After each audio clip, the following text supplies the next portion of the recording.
हमारे चैनल को सब्सक्राइब करना ना भूलें और बेल आइकन को जरूर प्रेस करें ताकि अगली वीडियो आप तक आसानी से पहुंचे। स्वागत है आप सभी का आपके अपने YouTube channel study with Sharika में।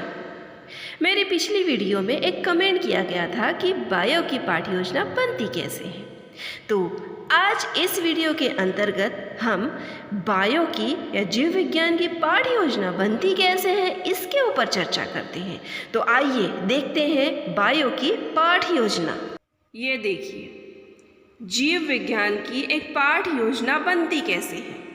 हमने कई वीडियो बनाए हैं, उन वीडियो में हमने ये बात बताई है कि आपको कोई भी किसी भी विषय की पाठ्य योजना बनाते समय सबसे पहले आपको आपकी जनरल इन्फॉर्मेशन देनी होती है, जिसके अंतर्गत आपको आपका नाम देना होता है, आपके कॉलेज का नाम देना होता है, आप जिस सब्जेक्ट की पाठ्य योजना बना रहे होते हैं उस सब्जेक्ट का नाम देना होता है, उस सब्जेक्ट में आपका टॉपिक कौन सा है उस टॉपिक का नाम देना होता है।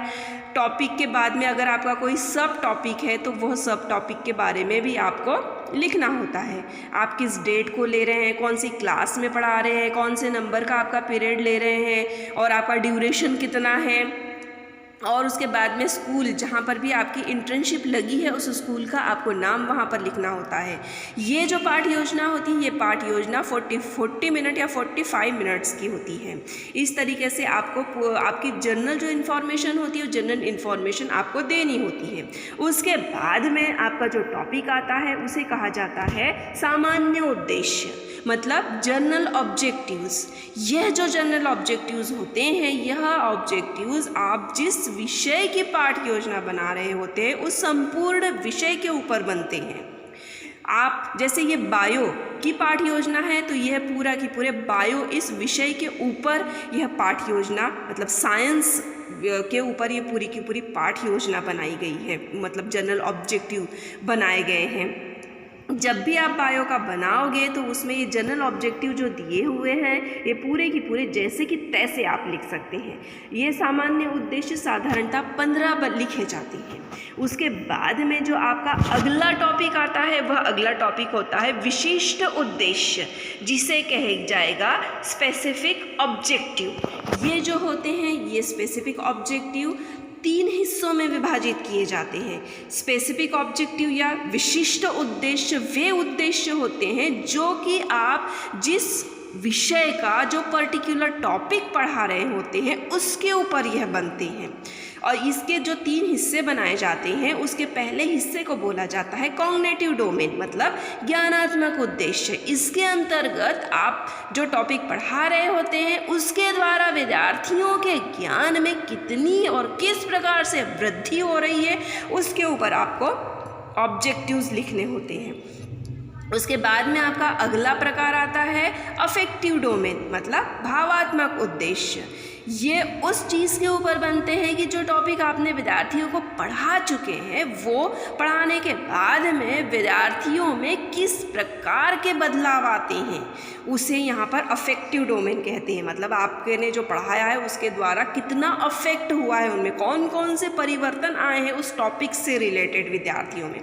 उसके बाद में अगला होता है साइकोमोटर डोमेन, जिसे क्रियात्मक उद्देश्य कहेंगे। मतलब जो टॉपिक आप पढ़ा रहे होते हैं उस टॉपिक को पढ़ने के बाद में विद्यार्थी क्या क्या कर सकते हैं, कौन कौन सी क्रियाएं कर सकते हैं, जैसे कि डायग्राम बना सकते हैं, चित्र बना सकते हैं, तुलना कर सकते हैं। इस तरीके से सारे के सारे आपके क्रियात्मक उद्देश्य होते हैं। मतलब जो भी टॉपिक है उस टॉपिक से रिलेटेड जो भी क्रियाएं विद्यार्थी करते हैं वह सारे के सारे साइकोमोटर डोमेन में लिखे जाते हैं। उसके बाद में आता है आपका टीचिंग एड्स, मतलब सहायक सामग्री।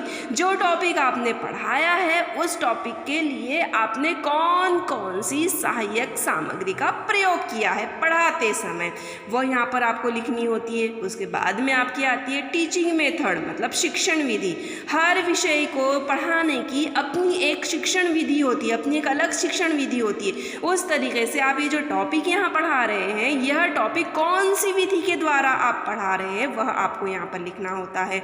उसके बाद में आपका आता है प्रीवियस नॉलेज। प्रीवियस नॉलेज मतलब पूर्व ज्ञान, जो टॉपिक आप विद्यार्थियों को पढ़ाने वाले होते हैं उससे रिलेटेड आपको ये मानकर चलना होता है कि विद्यार्थियों को इसके बारे में कुछ जानकारी है, और यह आप 1, 2, 3, 4 पॉइंट में भी लिख सकते हैं। उसके बाद में आपका आता है इंट्रोडक्शन मतलब प्रस्तावना प्रश्न।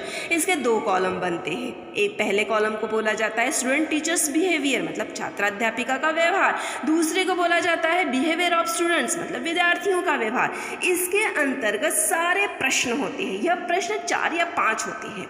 ये जो प्रश्न होते हैं यह प्रश्न आपके टॉपिक की ओर विद्यार्थियों का ध्यान आकर्षित करने के लिए किए जाते हैं। मतलब जो भी आप टॉपिक पढ़ा रहे होते हैं वह टॉपिक से रिलेटेड सरल प्रश्न पहले पूछे जाते हैं और फिर बाद में सबसे कठिन प्रश्न पूछा जाता है। मतलब विद्यार्थियों का माइंड हमारी ओर आकर्षित करने के लिए यह सबसे पहली सीढ़ी होती है। अब इसमें आपको ध्यान देना है कि जो भी प्रश्न आपके होते हैं वो जिगजैग वे में आने चाहिए। मतलब जो आपने पहला प्रश्न पूछा होता है उस पहले प्रश्न के आंसर के आधार पर आपका दूसरा प्रश्न निर्माण होना चाहिए और दूसरे प्रश्न के आंसर के आधार पर आपका तीसरा प्रश्न निर्माण होना चाहिए। इस प्रकार से जिगजैग वे में आपके प्रश्न आने चाहिए। एक बात आपको और ध्यान रखनी है कि जो आप प्रश्न पूछ रहे हैं उसके बाद में उसकी निचली लाइन पर विद्यार्थियों का आंसर लिखना है और विद्यार्थियों के आंसर खत्म होने के बाद में उसकी निचली लाइन पर आपका दूसरा प्रश्न आएगा। हर पेज के ऊपर आपको कॉलम्स के नाम इंडिकेट करने हैं। जैसे कि अभी यहाँ पर नया पेज शुरू हो चुका है जिसमें आपको छात्राध्यापिका व्यवहार और विद्यार्थियों का व्यवहार लिखना ऊपर ज़रूरी होता है। अभी इसमें सबसे लास्ट आपका जो प्रश्न आता है वो होता है समस्यात्मक प्रश्न। मतलब ऐसा प्रश्न जिसका आंसर विद्यार्थी नहीं दे पा रहे हैं लेकिन उसका आंसर आपको देना है और वह आपके टॉपिक का नाम इनडायरेक्टली आना चाहिए। इस तरीके से आपको यहाँ पर प्रश्न बनाना होता है। इसे समस्यात्मक प्रश्न कहते हैं। अब जब विद्यार्थी आंसर नहीं दे पाते तो छात्र निरुत्तर या स्टूडेंट नॉट आंसरिंग ऐसा आपको लिखना होता है। और जब आप उस प्रश्न का सबसे जो लास्ट वाला प्रश्न होता है जब आप उसका आंसर देते हैं तो उसका आंसर आपका सब्जेक्ट का या आपके टॉपिक का नाम आता है। उसे ही स्टेटमेंट ऑफ एम कहा जाता है। मतलब उसे ही उद्देश्य कथन कहा जाता है। जैसे कि इन्होंने बोला है student today we will discuss about bacteria and their structures. मतलब ये वो टॉपिक आपको पढ़ाने वाले होते हैं और उसी से उनका रिलेटेड स्टेटमेंट ऑफ एम हुआ है, बनाया गया है। उसके बाद में आपका आता है अगला जो टॉपिक आता है या अगली जो स्टेप आती है उसे कहते हैं प्रस्तुतिकरण मतलब प्रेजेंटेशन। अब यहाँ से आप पढ़ाने को शुरुआत कर रहे हैं। इसमें 3 कॉलम बनते हैं। सबसे पहले कॉलम को नाम दिया जाता है टीचिंग पॉइंट्स मतलब शिक्षण बिंदु।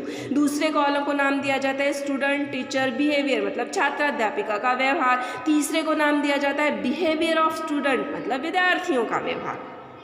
इसके अंदर टीचिंग पॉइंट्स के अंदर या शिक्षण बिंदु के अंतर्गत जो भी टॉपिक आप पॉइंट टू पॉइंट पढ़ा रहे हैं वो सारे के सारे पॉइंट आपको लिखना है। जैसे कि पहले इन्होंने बैक्टीरिया के बारे में बताया तो बैक्टीरिया की उन्होंने डेफिनेशन दी है तो स्टूडेंट टीचर्स बिहेवियर में वो डेफिनेशन लिखी गई है। और विद्यार्थियों के व्यवहार में जब स्टूडेंट टीचर या छात्र अध्यापिका जब पढ़ा रही होती है तो विद्यार्थी वहाँ पर सुन रहे होते हैं, इसीलिए वहाँ पर लिखा गया है कि विद्यार्थी ध्यानपूर्वक सुन रहे हैं। और उसके बाद में अगला इनका देखिए टॉपिक शुरू हो चुका है। अब देखिए इन्होंने क्या किया है कि विद्यार्थियों का सहयोग लेते हुए ब्लैक बोर्ड के ऊपर कुछ लिखवाया है उनसे।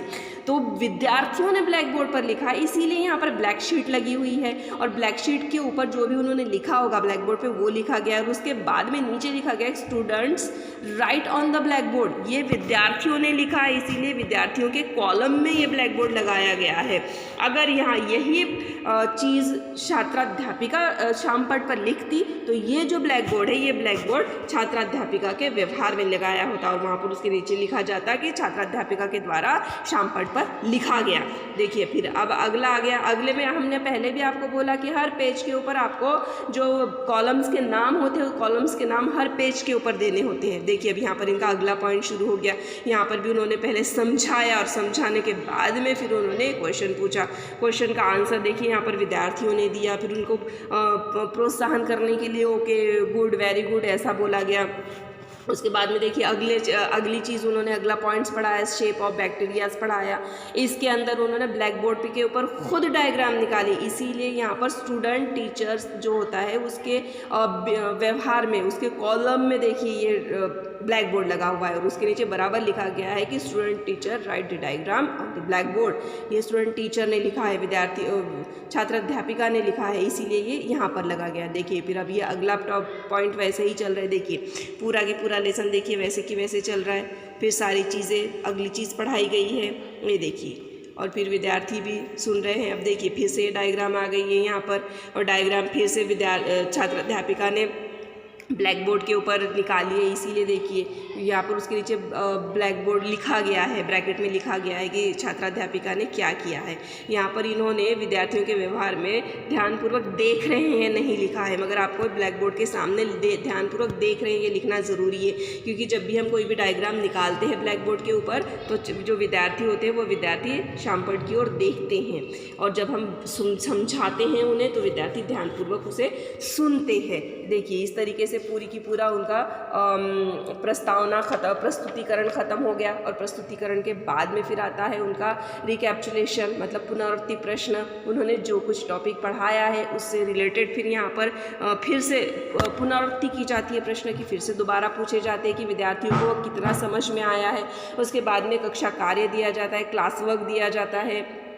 क्लास वर्क साधारणतः जो वस्तुनिष्ठ प्रश्न होते हैं वही देने चाहिए, जैसे कि रिक्त स्थानों की पूर्ति कीजिए, सही और गलत बताइए, वन वर्ड आंसर दीजिए, इस तरीके से आपको क्लास वर्क देना है। होमवर्क फिर आप एक क्वेश्चन दे सकते हैं, उसमें जो कुछ भी आपको होमवर्क देना होता है। उसके बाद में आपका आता है black board summary. Black board summary के अंदर फिर से आपको आपकी जो जनरल इन्फॉर्मेशन होती है वो ब्लैक शीट के ऊपर लगानी होती है, सारी की सारी चीज़ें लिखनी होती है, और वह आपको पेज के ऊपर चिपकाना होता है। और सबसे जनरल इन्फॉर्मेशन लिखने के बाद में आपका जो टॉपिक होता है उस टॉपिक का नाम आपको लिखना है, और जो भी आपके शिक्षण बिंदु के कॉलम में जितने भी आपने पॉइंट्स लिखे होते हैं वो सारे के सारे पॉइंट्स आपको 1 2 3 4 5 के कॉलम में लिख देने होते हैं। जो भी आपने टीचिंग पॉइंट्स होते हैं आपको पूरे की पूरे। उसके बाद में आपके सिग्नेचर्स आते हैं। सिग्नेचर्स के अंतर्गत आपके छात्राध्यापिका के हस्ताक्षर, मतलब सिग्नेचर ऑफ स्टूडेंट टीचर आएगा। उसके बाद में आएगा आपका विषय शिक्षक के हस्ताक्षर, मतलब सिग्नेचर ऑफ सब्जेक्ट टीचर। उसके बाद में आएगा आपका पर्यवेक्षक के हस्ताक्षर, मतलब सिग्नेचर ऑफ क्लास ऑब्जर्वर। तो इस तरीके से एक पाठ योजना बनती है। उम्मीद करती हूँ आपको मेरी ये वीडियो अच्छी लगी होगी। हमारे चैनल को सब्सक्राइब करना ना भूलें और बेल आइकन को ज़रूर प्रेस करें ताकि अगली वीडियो आप तक आसानी से पहुँचे। धन्यवाद।